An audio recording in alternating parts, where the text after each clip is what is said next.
To help us manage the finances of divorce is Bruce Sellery. Hey, Tracy. Hey.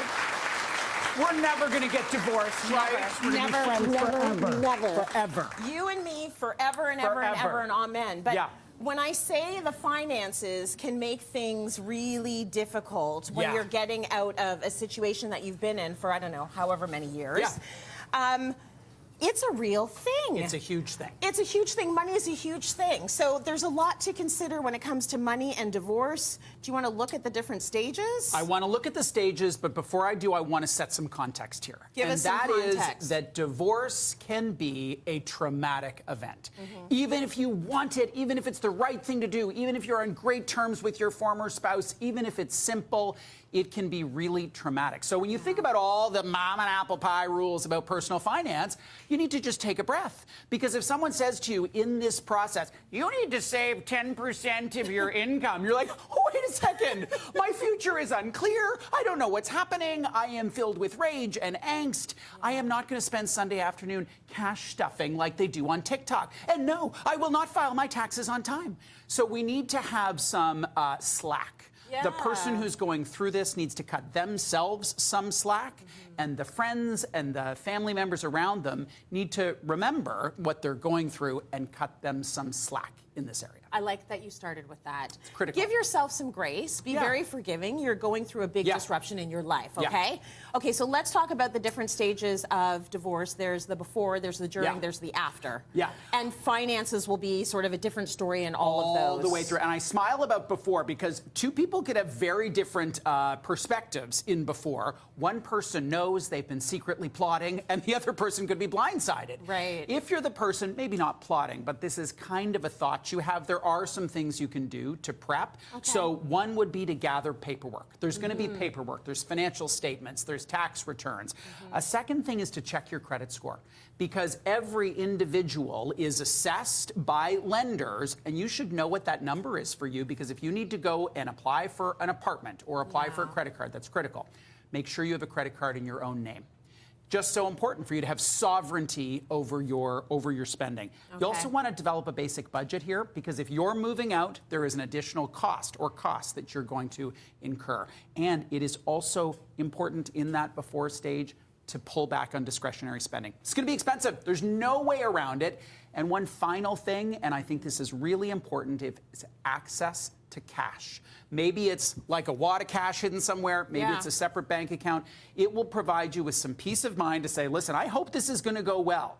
If it doesn't go well, I know that I'm going to be able to pay my cell phone bill and, you know, buy a bus ticket to my parents' basement. Like I've just got those things are covered. Absolutely. Have your little slush fund, right? Yes. Let's talk about the during stage. So you're going through it right now. What are we thinking about money-wise? It can vary so dramatically depending on the dynamics of the relationship, your project management skills, and how complex your situation is. So civil and simple, fast, conflict-filled, and complex, it can take years and years and years.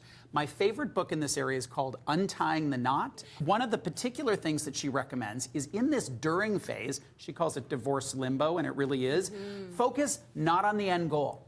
Focus on the next step and the next step and the next step, because otherwise it just becomes too overwhelming.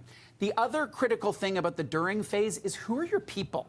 And, you know, you think about your support group in lots of different ways. When it comes to personal finance, maybe it's a financial advisor, an accountant, a mortgage broker, something like that. You may have had those people in your marriage, and you may need different people now that that marriage is coming to an end. Okay, so the during might last however long it lasts.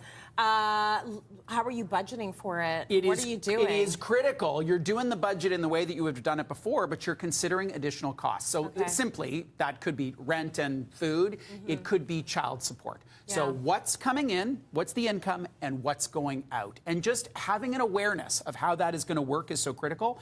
One of the most difficult decisions, ask anyone who's been divorced, especially if they've got kids, one of the most difficult decisions is the family home. And Lavelle's advice there is to really try to look at that from a financial perspective, because the emotions make that so muddy and so fraught and so complicated.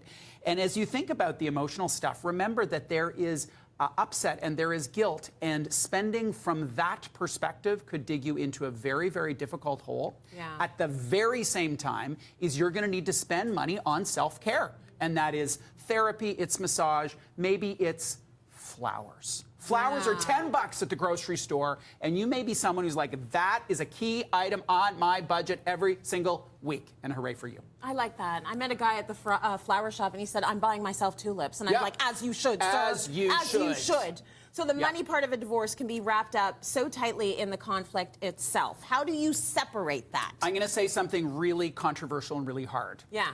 It's only money. And you have to hear that phrase in the paradox that it is, because literally it's only money. It's a tool. It's a tool to do stuff. And it can be fraught and filled with emotion. And for people who are dealing with this uncharted future, they're like, it's not just money. This is my ability to feed my children. Yeah. But to the extent that you can live really in the reality of it being numbers on a piece of paper and minimize the amount of emotional charge, that's going to be better for you and for everybody else. Yeah. Now, it's a negotiation. Divorce is a negotiation. No one gets everything in a negotiation. Money's not a great way to have vengeance and control manifest in that. It's fraught. It is, and it's hard to make it not tiptoe into that. The after is when you are writing your next chapter, so hopefully that looks good. Hopefully it looks good. Yeah. It's a fresh start. It's the basics. It's insurance and budgeting and starting to plan for this new future that you're creating for yourself. Well, while we plan for the future, we want to talk to a couple of our Cityline experts who have been through the process. So Julie Miguel and Alana McGinn, come on in. I'm so excited to have you be part of this conversation. So I want to ask you this. Which part of your finances did you struggle with the most? Julie, I'll start with you. Or which phase did you think was the hardest? The during was definitely the hardest. And he said something, it's just money. Yeah. And that's the hardest thing for me. And I didn't budget for the legal aspect of it. I wanted to get every penny I was owed, and I would not let go.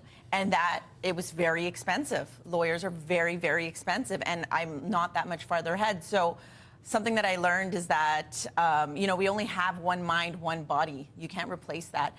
And it should never, our physical and mental health should never come at the expense of gating a little bit of money. So you had to cut your losses at some point and be like, I need to put myself first. Yes, absolutely. Yeah. I would have been the worst friend advisor for you. Get every penny. Keep going. Be like, I'm dying inside. Right. So you have to stop at some point. Yes, absolutely. Okay, Alana, talk to me about the scariest part about deciding to have this divorce.